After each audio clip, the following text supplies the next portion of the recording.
oh, you're leaving, so why don't, since you care too much about Muslim and Arab, Yeah. it's like, why don't you leave your place to a Muslim and an Arab, right? Yeah. Why didn't you think of me?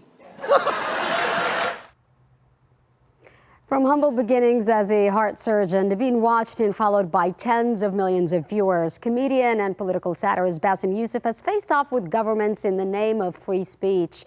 Before his two shows Thursday, right here in San Antonio, I talked with Bassem earlier this week on his journey from medicine to comedy and what helped him get to where he is today.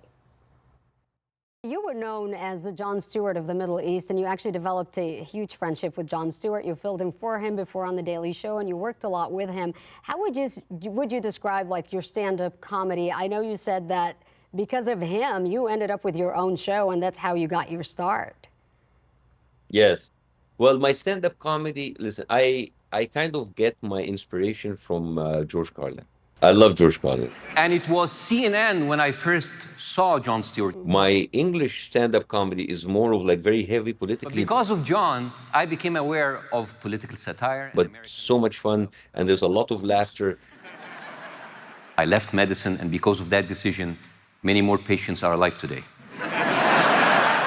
To call you Dr. Youssef because, I mean, that's what you were, a doctor, a cardiothoracic surgeon before you became a comedian. How do you go from operating on people, one of the most serious jobs in the world, to making people laugh?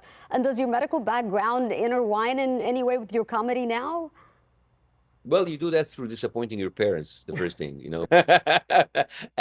Well, I mean, I'm very grateful for the life I had for the past 13 years.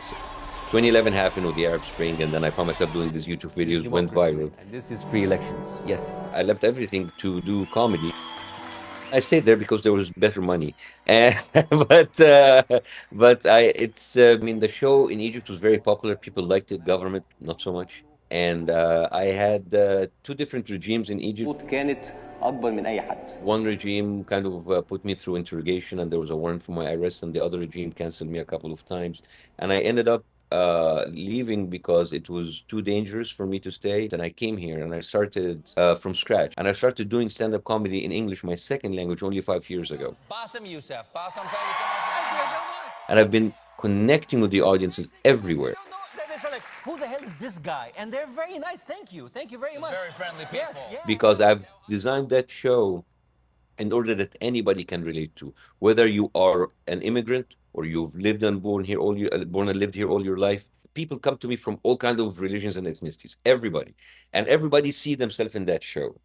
And everybody come to me and they relate to that show. It is a very, very human experience that has humor as its vehicle. How much of your ability to use comedy has helped keep you powering through all the hardships that you went through? Comedy serves in many ways. One of them is denial.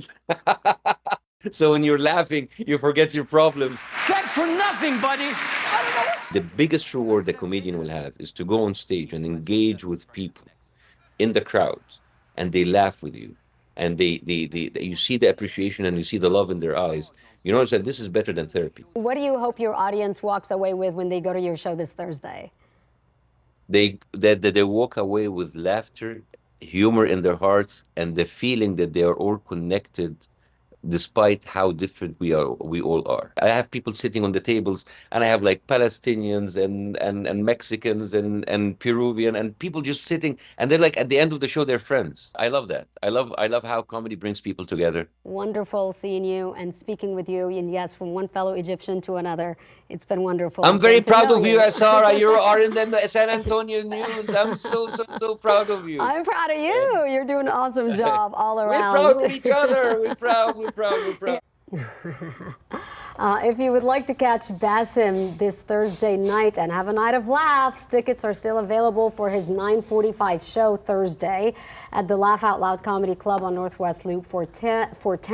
For tickets, go to improvtx.com/San Antonio. So he actually has 2 shows. The first one sold out so quickly at 7 p.m. So then he added the 9:45, and that's why tickets are still available right now. But he's been selling out pretty much. You know, he's been touring the world, not just the country, and he's been selling out just about everywhere. But one thing that I didn't have in there, but he touched on. He said, "Look, this is what I love about America. This is the country of second chances. This is the country where I get to live my dream and start all over." And he got to reinvent himself and end up so successful here in the U.S. as well, not just over there. Right. So it was really a nice conversation. That's all you got to do. You want to LOL. I love to hear it. A great story. And you know what? Let's help make each other smile while we head out for our morning commute. Out there.